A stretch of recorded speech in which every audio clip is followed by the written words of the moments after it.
So to start, my family history is very tragic. My parents got into a serious car accident when I was a little kid, and my dad passed away in the hospital from his injuries.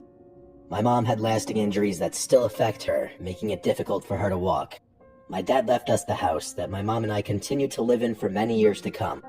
Eventually, my mom started seeing someone when I was around 10, so she'd be out of the house quite often. My uncle Steve would often stay at the house for days at a time while she was gone, and I got really close with him. He was my babysitter of sorts for a long time. He was always a cool uncle. He'd play catch with me in the yard, he'd take care of our pets, he'd take me to the movies, stuff like that any kid needs. Memories I didn't get to form with my dad, unfortunately. As the years went on and I got older, my mom got married to her second husband, and my uncle Steve would come around less and less. By the time I was 16, there was a period where he just didn't come over for months and I didn't hear from him. My mom was comfortable leaving me home alone at this point, so I didn't question it too much, and having the house to myself was always nice as a teenager. My mom would be home a couple nights a week for dinner, but for the most part, she lived with her husband. My mom was always very vague about what happened to my Uncle Steve. I had my suspicions that he was sick or dead, though. It may sound weird that my mom would hide something like that from me, but if you met my mom, you'd get it instantly. Because of what she went through, I think it made her a much more compassionate person that doesn't want to cause any kind of stress or grief toward another person. By the time I turned 18, I was a legal adult and the house was basically mine. My mom would visit occasionally, but she and her husband had already gotten another house together. As an 18-year-old guy having a house to myself, you could imagine that I wasn't complaining. Yes, I'd have friends over for late nights, yes, I'd have girls over, and yes, I'd often not pick things up off the floor for days at a time.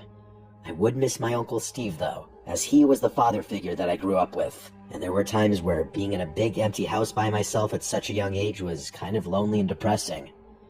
I would numb this feeling often by, I guess, doing the things I just mentioned, having girls over and late nights with friends. I still had my dog Jojo, the only other life in the house, really. He was an Australian Shepherd, and at the time of this story, he was 13 years old. He was an old man. He always slept by my side in bed. But one night in January, I remember this because the Christmas tree was still up. I woke up, and Jojo wasn't in bed. I got up thinking he was downstairs somewhere, and he had to go to the bathroom. I called his name as I walked down the stairs. I didn't hear him, so I walked to the kitchen where the basement stairs and back door were, and I saw him in the dark. He was staring intently down the basement stairs. I usually left that door open because it was a bitch to close. He only moved when he turned his head to look at me for a second, but then he looked right back down the stairs. I stepped to the edge of the stairs, and then looked at Jojo and said, "What is it, boy?" His tail started wagging just a bit for a second, then went stiff again. I flicked on the light in the basement and looked down the stairs. Jojo inched closer, but didn't bark. I felt a cold shiver run down me as I looked down into the basement. Of all places for your dog to stare down like this, the basement is the worst place. I turned off the light and grabbed Jojo by the collar to bring him upstairs. I shut the door so he couldn't leave again. Was I creeped out? Yes, a little. It was unusual behavior for him. I was mainly asking myself what he could have heard. I tried to go back to sleep. At this point, my mind was kind of racing though, and it didn't help that every few minutes or so, I would hear and feel the vibration on the bed as Jojo would look up at the doorway, as if still hearing something from downstairs. I decided I would investigate. I wasn't going to be a mama's boy and text my mom at whatever off hour in the night it was, telling her I'm scared. Part of not having a father figure in the house when you're young is becoming a man early on. I went downstairs again, and by the time I was at the bottom, I heard Jojo walking down following me. Jojo then caught up to me and went straight for the basement door again. Then he stopped in the same position as last time. I stopped alongside him and looked down the stairs to the darkness again. I can't believe I did this, but I called down the stairs, saying, "Is someone there?" I flicked on the light when there was no response. I started walking down the steps, each one creaking beneath me. I hated those old steps.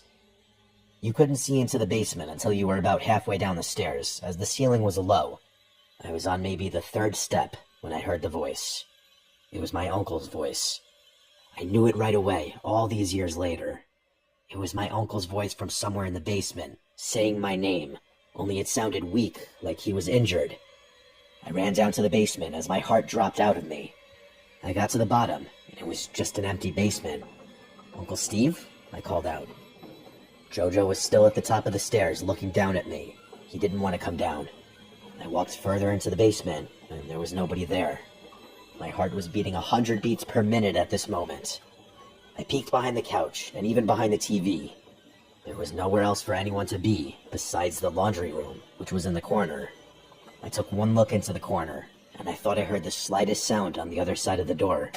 That's when something just came over my entire body, where I had to sprint upstairs like a little kid and get out of there. When I got to the top step, I didn't even shut the light. I struggled to just close the basement door and then run upstairs. Poor old Jojo barked the first barks I'd heard from him in months. He followed behind as fast as he could as I went upstairs. First thing I did was lock us in my room. Then I called my mom over and over until she picked up. When she did, I was whisper screaming into the phone, telling her someone's down in the basement, and it sounded just like Uncle Steve. In fact, I knew it was Uncle Steve. I told her that Jojo was at the basement door when I woke up, after he obviously heard something too. My mom was surprisingly calm and just let me finish. When I finished, I waited for her to say something in panic or anything, but she just said in a gentle, calm voice that I probably just woke up from a bad dream. I doubled down and swore to her that someone was down there. Even Jojo knew it. I asked her if she thought I would just make that up. This is where she paused for a second, and it's because this was the moment she decided to tell me the truth, that my Uncle Steve got sick with cancer and died years ago, and that's why he stopped coming over. Before she could finish her explanation, I told her it's not possible. He's down in the basement right now. She then stopped me and said, "Listen to me. If someone's in the basement, you need to call the cops right now." So that's what I did. I hung up, dialed 911, and told them of a break-in. Jojo and I waited in my bedroom until there was a knock at the front door, followed by the doorbell. I ran downstairs to let them in, and eagerly pointed them to the basement. The basement door was still basically jammed shut like I left it. They told me to wait up there, but I didn't listen. I insisted on going down with them. I reenacted everything as we went down, what I heard, when, and where. Then I showed them where I looked around, and then I pointed to the one spot I didn't check, the laundry room, where I heard the sound. They went to open the door, and I showed them the light switch. When the light turned on, there was no one inside. The laundry room looked how it always looked. There was no one hiding in any secret crevices or behind the machines, nothing. It was as void of people as could be before we came in. I knew I was looking crazy right about now. We went back upstairs, and they did a little search of the first floor as well, then the upstairs. The house was as clear as it could be. There was no one there. They were at least pretty level-headed and not demeaning about it, even though they probably thought I was a whack job. They left, and I went back upstairs to call my mom again. She picked up right away, and this is where she finished explaining. My Uncle Steve died years ago, but she didn't want to tell me because she knew I suffered enough loss, and she couldn't bring herself to tell me. So she just played it off like my uncle kinda disappeared, which I yelled at her was infinitely worse, but that also didn't explain my hearing his voice just now in the basement. I calmed down, and then said into the phone, "Mom, I'm scared." She believed what I heard, I know it, and that scared me even more. She tried to convince me everything would be alright, and that my brain was playing tricks on me. I pretended to agree. We hung up, and I pulled Jojo close to me. He was the only thing keeping me from freaking out of my skin that night. I didn't fall asleep for another few hours. For a whole week after that, life in that house was hell. I couldn't go anywhere near that basement door. Jojo wouldn't stare at it anymore, but it was still haunting. I know it was all real because Jojo was reacting to something. Had Jojo not been there, I could have played it off as a late-night hallucination or mind tricks. But no, someone or something was down there. Something that had my uncle's voice. My mom sold that house just a year later,